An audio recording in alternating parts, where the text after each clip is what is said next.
Hello everyone. Today I am going to start the next equation of a plane, which is a plane is perpendicular to a given vector and passing through a given point. In the last lesson or the last volume, we discussed about an equation of a plane in which the distance between the plane and the origin is given and denoted by the small d.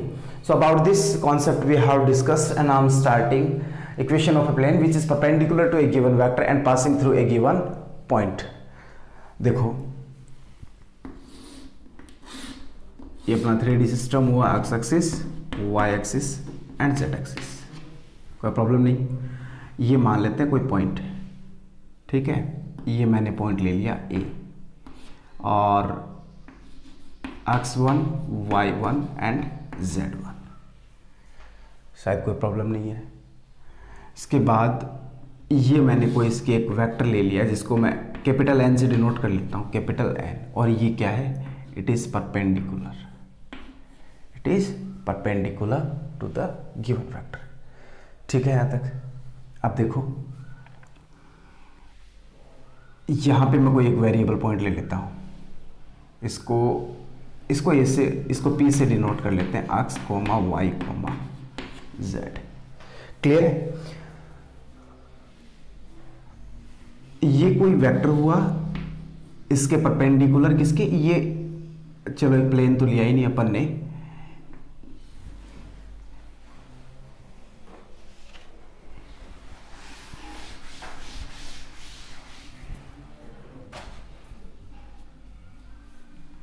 अब देखो this is our 3D system and it is any plane. ये कोई plane हो गया. This is x axis, Y axis and Z axis. Clear है? और मैंने इसके ऊपर ये कोई पॉइंट ले लिया, इससे आपकी प्लेन पास हो रहा है. Late suppose this is x1, y1 and z1. और ये कोई मूविंग पॉइंट रहेगा फ्लेक्सिबल. इसको मैं p से डिनोट कर लेता हूँ, x comma y comma z. भाई पॉइंट तो होगा ना. और ये कोई मैं इसके परपेंडिकुलर कोई वेक्टर ले लेता हूँ जिसको n से डिनोट कर लिया. क्लियर है बात यहाँ तक? ठीक है. अब देखो ये ओरिजिन हो गया अपना, ये हुआ ओरिजिन. तो पॉइंट ए का पोजीशन वेक्टर क्या होगा? ओ ए, जिसको ए से डिनोट कर लेता हूँ. And the position vector of point P is O P, जिसको मैंने डिनोट कर लिया आर से. और एक वेक्टर ले लेता हूं मैं A P, vector A P. अब इस पे ध्यान देना, ये जो ट्राइंगल है ओ ए पी आपके प्लेन में नहीं है. ये प्लेन आपका ऊपर रह गया. वही जो लास्ट स्टेटमेंट था, प्लेन ऐसे हो गया, ए पॉइंट ये रहा, पी ये रहा, और ओ आपका ओरिजिन हो गया, और प्लेन ये है. ठीक है. और इसके ऊपर ये जो वेक्टर है एन, ये इसके ऊपर परपेंडिकुलर कुछ इस टाइप से. अब इसमें देखो अपन triangle OAP में, in the triangle OAP we can apply the triangle addition law of vector. ये अप्लाई कर रहा हूं मैं. formed in triangle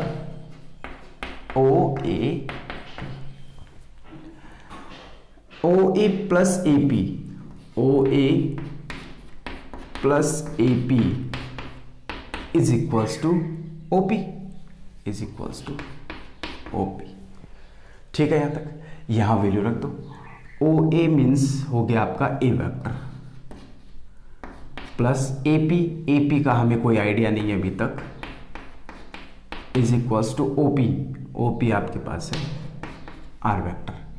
then vector A P is equals to vector r minus vector a. Let suppose this is the equation number first. Clear है यहां तक? अब चलो आगे. ये जो वेक्टर AP है, vector AP lies on plane. ये प्लेन के ऊपर है ना. और n जो वेक्टर है वो प्लेन के परपेंडिकुलर है. इसका मतलब ये वेक्टर और ये वेक्टर, ये भी तो दोनों म्यूचुअली परपेंडिकुलर होंगे. मीन्स AP ये मान लो प्लेन है आपका, यहाँ पे ये वेक्टर है AP और ये n वेक्टर है, तो ये दोनों परपेंडिकुलर है.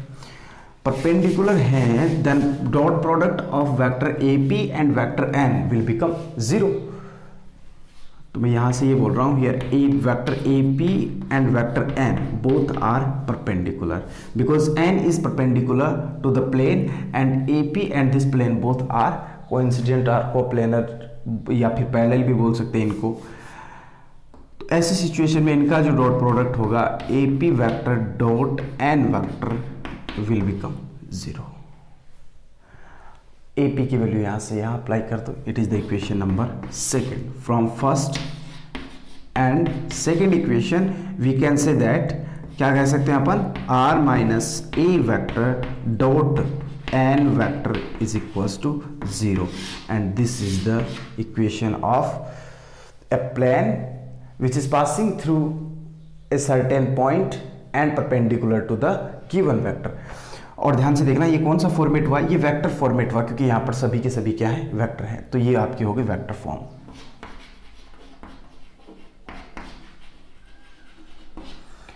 अब देखो इसको पीछे वाले के साथ कंपेयर करते, क्या ये जो फॉर्मूला है ये जो लास्ट जो अपन ने प्लेन डेराइव किया था उसमें उसके साथ रिलेट हो सकता है क्या? हाँ हो सकता है, क्योंकि वहां पर ये क्या था, ये यहां पर अपन वेक्टर यूज ले रहे हैं और वहां पर अपन यूनिट वेक्टर यूज ले रहे थे जो कि ओरिजिन से था तो प्लेन के परपेंडिकुलर ही। तो यदि मैं इसको मैग्नीट्यूड n से डिवाइड कर दूं तो ये n कैप हो जाएगा और उस फॉर्मूले में और इस फॉर्मूले में अब हाँ ये डिफरेंस रहेगा लेकिन फॉर्मूला दोनों मैटर सेम ही है।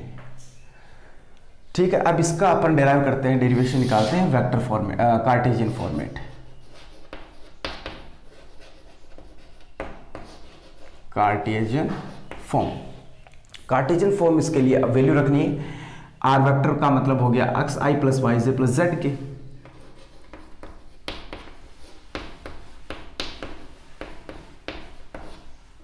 Minus A vector means x1 y1 z1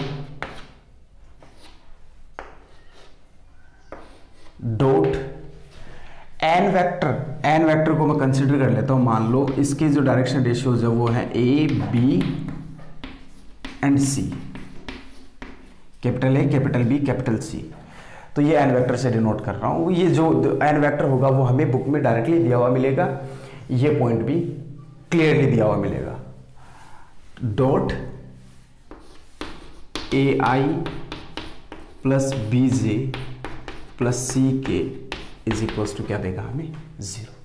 बात समझ में आई यहाँ तक? अब रिजल्ट क्या मिलेगा देखो, x minus x1 I plus y minus y1 z plus z minus z1 K dot A I plus B J plus C K is equal to 0। Clear है? डॉट प्रोडक्ट कर दो इनका तो ये आएगा A X minus x1 plus B Y minus y1 plus C z minus z1 which is equal to 0 and this is the Cartesian form of a plane which is perpendicular to a vector and passing through a given certain point। तो ये vector format हो गया और ये Cartesian format हो गया।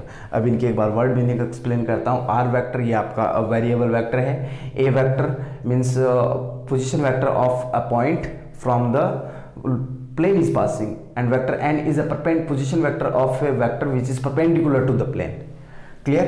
A, B, C are the direction ratios of a perpendicular vector, x, y, z these are variables and x1, y1 and z1 these are the direction ratios of a vector of a position vector of a point which exists on the plane।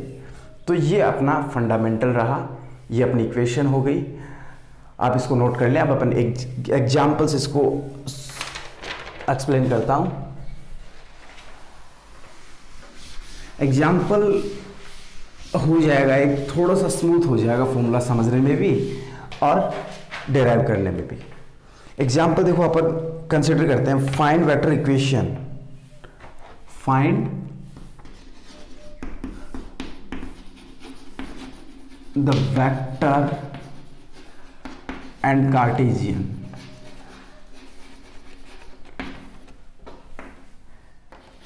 equation of a plane which is perpendicular to the, which is passing through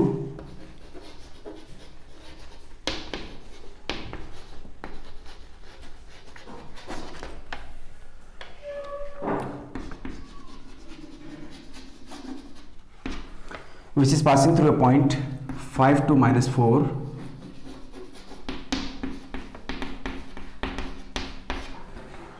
and perpendicular to the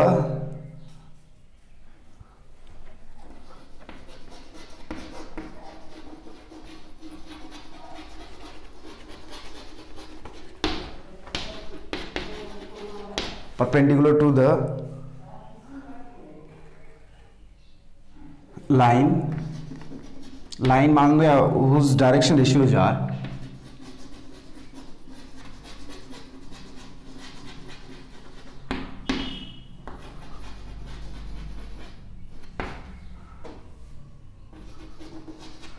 direction ratios are 2, 3, -1.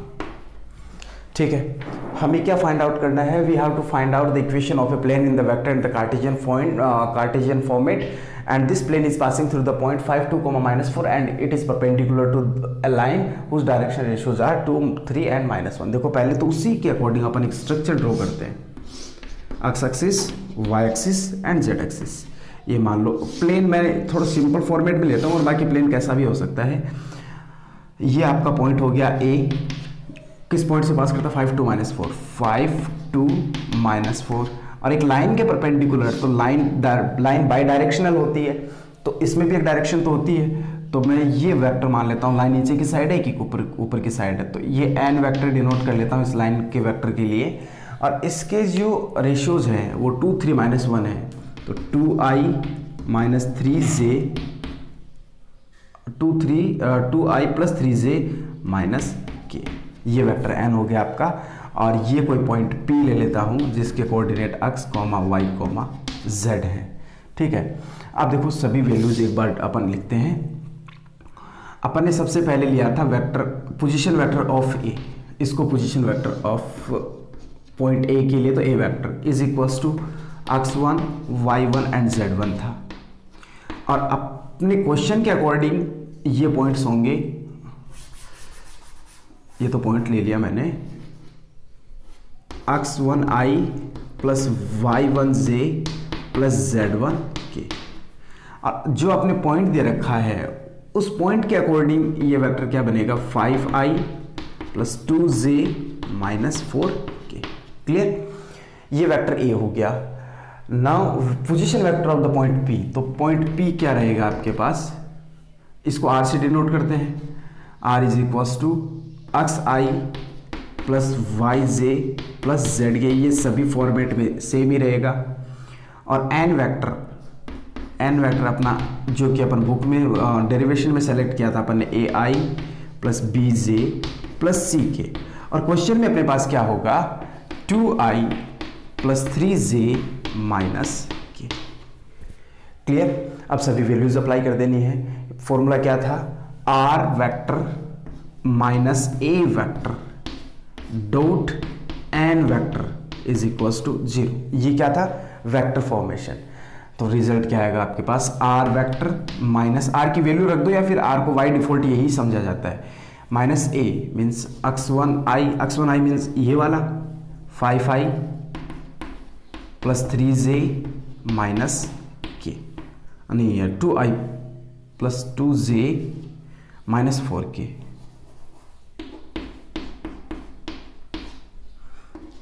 Dot n vector आपके पास क्या? ये यहां से 2i + 3j -k. यदि कोई question आएगा तो 6 marks का आएगा और इतना सा 6 नंबर का पार्ट है.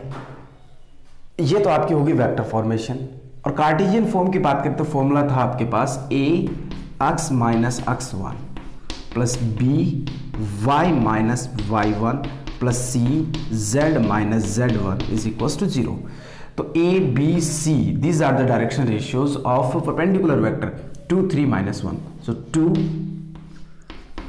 3 -1, तो -1 को हटा दो क्योंकि मल्टीपल में रहेगा तो कोई फर्क नहीं पड़ेगा, is equal to 0। x minus x1, x minus y and z, x1 y1 z1, x1 y1 z1, तो -5 -2 एंड +4, क्योंकि 4 वहाँ पे क्या था, माइनस का था। तो ये आपकी होगी कार्टेशियन फॉर्मेट। क्लियर है? I hope so you understood. Suppose the video note it down.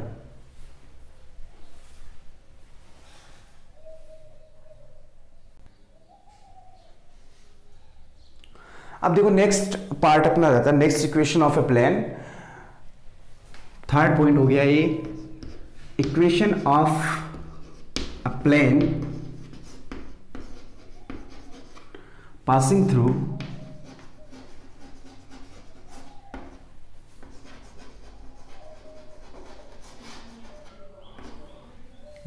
three non-collinear points, three non-collinear points।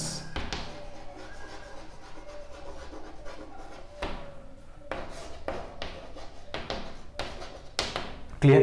देखो पहले तो बात करते हैं कोलिनियर पॉइंट्स के लिए कि भाई कोलिनियर पॉइंट्स का यहाँ पे स्टेटमेंट क्यों नहीं आया। भाई नॉन कोलिनियर बाद में आता, बल्कि कोलिनियरिटी का केस पहले आना चाहिए था। तो ये अपन 3 पॉइंट्स मान लेते हैं, ये कोलिनियर है। अब इनसे देखो एक प्लेन तो ये पास हो जाएगा, ऐसे हो सकता है, एक प्लेन ये पास हो जाएगा, एक प्लेन ऐसे पास हो जाएगा, तो ऐसे काफ़ी सारे केस बन जाएंगे। मीन्स यूँ मान लो कि हम इसको जस्ट ऊपर से देखेंगे ना तो एक स्टार जैसा बन जाएगा और इन दुनिया भर के यहाँ से प्लेन पास हो सकते हैं। तो ये केस पॉसिबल नहीं होगा। भाई इसकी कितनी इक्वेशन फाइंड आउट करोगे, कोई पर्टिकुलर प्लेन के बारे में पूछा होता है कि कोई पॉइंट दिया हुआ होता तो हम डिस्कस करते, लेकिन डायरेक्टली हमें 3 पॉइंट दे रखे हैं, all are collinear. So in this situation we are not eligible to find out the equation of a plane. तो फिर एक 3 नॉन कोलिनियर पॉइंट लेते हैं, इनसे सिर्फ एक ही प्लेन पास हो सकता है। ठीक है, हाँ ये बड़ा छोटा हो सकता है, बात अलग है, इसकी पोजीशन थोड़ी सी ऊपर नीचे हो सकती है, वो भी अलग मैटर है, लेकिन प्लेन एक ही होगा। तो हमें इस प्लेन की इक्वेशन फाइंड आउट करनी है जो कि 3 नॉन कोलिनियर पॉइंट से पास हो रहा है। तो चलिए पहले तो एक डायग्राम ड्रॉ करते हैं। मान लो कि ये कोई प्लेन है, प्लेन हो सकता है, ठीक है। मैंने ये कोई पॉइंट ले लिया, पहले तो 3 पॉइंट लेते हैं, R, x1 y1 and z1। S point लेता हूँ second, x2 y2 and z2। T point लेता हूँ x3 y3 एंड z3। ठीक है, और एक वेरिएबल पॉइंट फ्लेक्सिबल पॉइंट लेते हैं, मूविंग पॉइंट, जो कि आपका x, y, z हो जाएगा। क्लियर है यहाँ तक? तो ये पॉइंट हुआ अपना R। ये हो गया x1 y1 एंड z1। इसका पोजीशन वेक्टर मैं कंसिडर कर लेता हूँ A से, वेक्टर A। ठीक है, सेकंड मान लो कि मैंने एक पॉइंट ले लिया यहाँ पे S। इसके जो कोऑर्डिनेट हैं ये x2 y2 z2 है। ठीक है, यहाँ समझ जाना आप। चलो लिख देता हूँ x2 y2 and z2 and another point, this is let suppose T। इसके पॉइंट है आपके x3 y3 and z3। Clear? अब इसका पोजीशन वेक्टर होगा आपके पास, मान लेता हूँ B, and the position vector of point T is found to be vector C। Clear है बात यहाँ तक?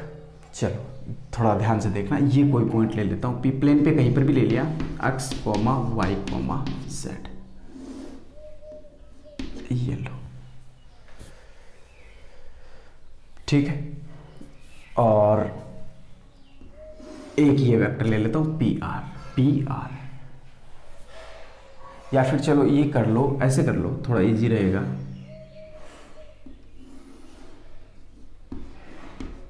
RP। अब ध्यान से देखना, यहां पर ये पोजीशन वेक्टर, ये वेक्टर B वेक्टर और C vector, A vector B vector and C vector, और इसको R वेक्टर से डिनोट कर लेता हूं। ये सभी ओरिजिन से स्टार्ट होके प्लेन तक आते हैं। इसका मतलब ये कोई भी, ये वेक्टर, ये वेक्टर और ये वेक्टर और ये वेक्टर, इन चारों वेक्टर में कोई भी वेक्टर आपके प्लेन के ऊपर एग्जिस्ट नहीं कर रहा। मीन्स ये प्लेन हो जाता और ऐसे हैं सभी वेक्टर, चारों के चारों। क्लियर। लेकिन इनमें एक वेक्टर ये वाला कौन सी की, RP vector, RS vector, RT vector, ये सभी के सभी क्या है, प्लेन पे है। Vector RP, vector RS and vector RT all are exist on the lie on the plane. अब ध्यान से देखो, मैं यदि अपन ने पीछे वाले केस में क्या किया था, तो हमने डॉट प्रोडक्ट यूज लिया था। डॉट प्रोडक्ट यूज लिया था तो इसका मतलब अपन बोल सकते हैं कि हम यहाँ पर भी प्लेन में बेसिकली डॉट प्रोडक्ट ज़्यादा यूज होता है। तो यहाँ पर भी डॉट प्रोडक्ट अप्लाई करने के लिए हमें पहले क्या चाहिए, इस प्लेन के परपेंडिकुलर एक वेक्टर चाहिए। तो क्या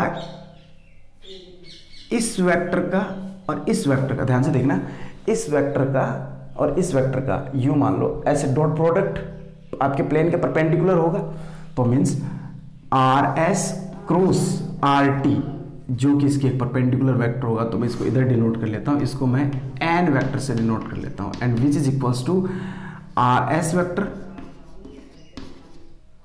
क्रॉस आर टी वेक्टर। बोल सकते हैं ऐसे, बात समझ में आई। क्या लिखा अपन ने, ये प्लेन पे है और R S vector cross R T vector is found to be a perpendicular vector to the both of this vector, और ये वेक्टर दोनों ही प्लेन पे हैं। तो इसका मतलब यदि ये प्लेन के परपेंडिकुलर होगा तो आपके वेक्टर के भी परपेंडिकुलर होगा। बात समझ में आई यहां तक। अब ध्यान से देखना, तो क्या ये मैं बोल सकता हूं क्या कि RP vector dot N vector is equal to 0, dot product of any two vector which are perpendicular then will be 0। तो आरपी वेक्टर को यूं लिखा जा सकता है कि अक्स, ये सॉरी आरपी है, OP position vector of point P minus position vector of point R dot N vector is equal to 0। और एन वेक्टर को यू लिख दे, एन वेक्टर का मतलब हो गया R S vector cross R T vector is found to be 0। बात समझ में आई। अब ओपी वेक्टर, ओपी का मतलब हो गया आर, ओ आर का मतलब vector a dot R S vector means position vector of O S. ये तो पता ही है ना, इसका मतलब होता है कि पहले इसका position vector and then minus position vector of the first one, O R vector cross R T vector. R T का मतलब हो गया आपका position vector of vector T minus position vector of the R is equal to 0। ठीक है, अब ये values apply कर देनी है, are vector minus A vector dot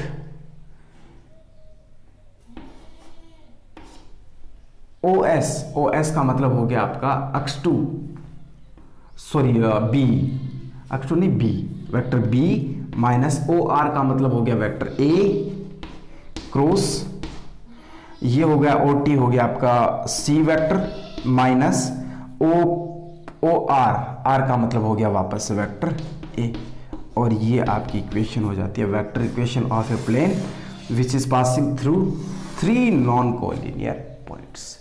clear है। अब देखो सेकंड स्टेटमेंट अपन डिस्कस करते हैं। ये तो हो गया आपका वेक्टर फॉर्मेशन।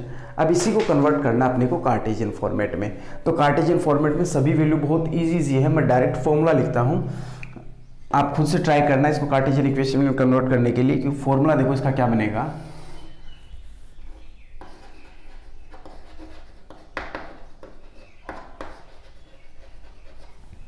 कार्टेशियन फॉर्म में फॉर्मूला देखो,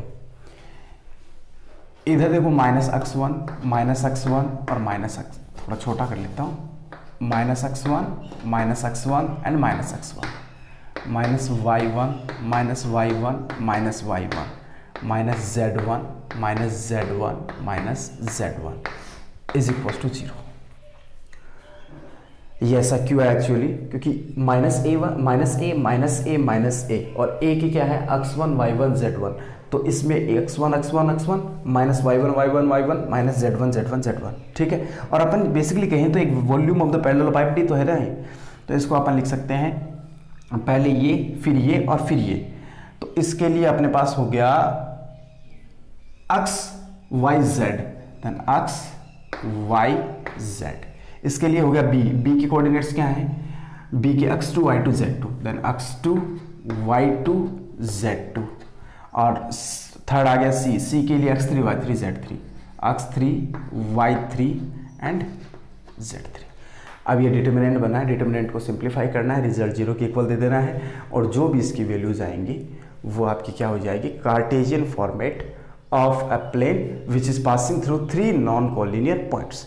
अब नेक्स्ट अपने पास आता है intersect form of a plane. 11th standard में अपन ने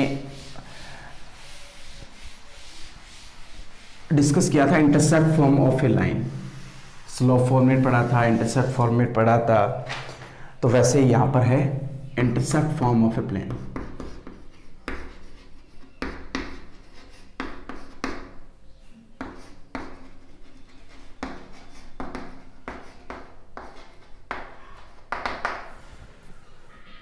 बहुत सिंपल सा फंडामेंटल है।